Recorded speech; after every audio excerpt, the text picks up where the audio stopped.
दोस्तों नमस्कार। मैं विष्णु बैरागी। आज मेरी आवाज़ से आपको लग गया होगा कि मेरी तबीयत काफ़ी ठीक है और अब मैं आराम से अपना काम करने के लिए बाहर निकल सकता हूँ। मित्रों, आज हम राजनीति से बच नहीं सकते। हमारी हार सारी हवाओं में राजनीति घुली हुई है।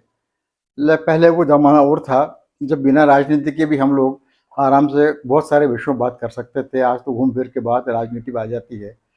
दादा राजनेता भी थे, साहित्यकार भी थे और उनके इन दोनों भूमिकाओं को लेकर उनसे बार-बार पूछा जाता था और वो कहा करते थे कि राजनीति मेरे पाँव की जूती है और साहित्य मेरा सर का साफा है। राजनीति मेरा कर्म है और साहित्य मेरा धर्म है और इन दोनों का वो निर्वाह किया करते थे। जब आपातकाल के बाद जनता पार्टी सरकार बनी, तब दादा ने कुछ गज़लें लिखी थी। वो गज़लों के अनुशासन पे खरी उतरती हैं नहीं उतरती हैं, लेकिन उनका मिजाज मुझे गज़लों जैसा लगा, इसलिए मैं उन्हें गज़लें ही कह रहा हूँ। तो काफ़ी उनके मुझे वो उस उन गज़लों में राजनीति का ही प्रभाव था और मुझे लगता है कि वो राजनीति से प्रेरित होकर ही वो गज़लें लिखी गई थी। और उन गज़लों से मैं ये मानता हूँ कि राजनीति को साहित्य ने ज़बान दी। दादा की ऐसी बहुत सारी गज़लें हैं, उनमें से एक गज़ल मैं आज यहाँ आपके सामने पढ़ रहा हूँ। और चुनाव लड़ना, लड़कर पहले वाली सरकारों को उखाड़ना, खुद सरकार बनाना, आने के बाद में पहले वाली सरकारों की कब्रें खोदना, उनकी जांच करवाना, ये एक सिलसिला सा हो गया है। तो दादा की ये गज़ल इसी सिलसिले को लेके लिखी गई लगती है मुझे। और आप भी सुनिए और आपको इसमें साहित्य भी नज़र आएगा और गज़ल सुनते सुनते आप अपने आप ही आपके नज़रों में राजनीति भी आने लगी होगी। इस गज़ल का शीर्षक उन्होंने दादा ने दिया था, लहद से मैयत मेरी। लहद यानी कब्र। हालांकि ये बड़ा जड़ अर्थ है, सूक्ष्म अर्थ इसका कुछ और भी ज़्यादा गहरा होता है, लेकिन बोलचाल की भाषा में लहद यानी कब्र होती है।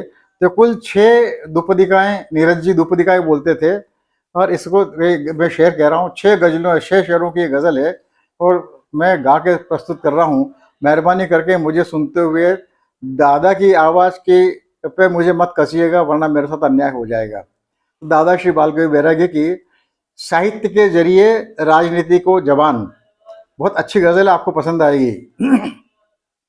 लहद से मैयत मेरी वापस निकालेंगे रकीब।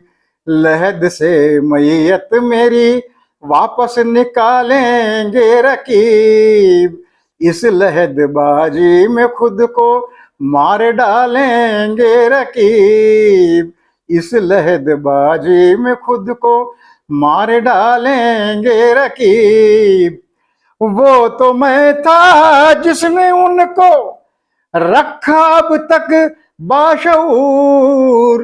वो तो मैं था जिसने उनको रखा अब तक बाशऊर।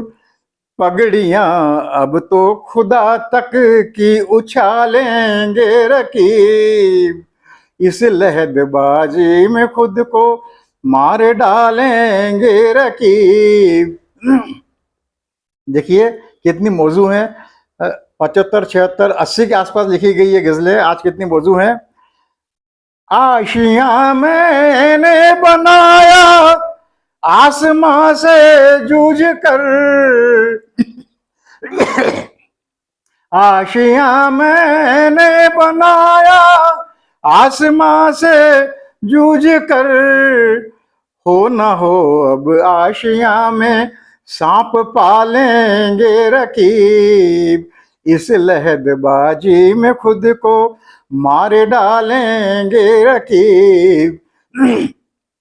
साकियो मीना वही, मैं खाना वही। साकियो मीना वही, मैं खाना वही। देख लेना मुझसे ज्यादा जाम ढालेंगे रकीब।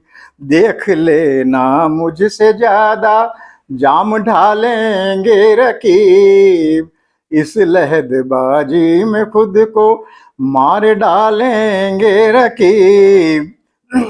चेतावनी, कत्ल करके मेरे कातिल मत जला घी के चिराग। कत्ल करके मेरे कातिल मत जला घर के चिराग, घी के चिराग। इन चिरागों से चमन अपना जला लेंगे रकीब। इन चिरागों से चमन अपना जला लेंगे रकीब।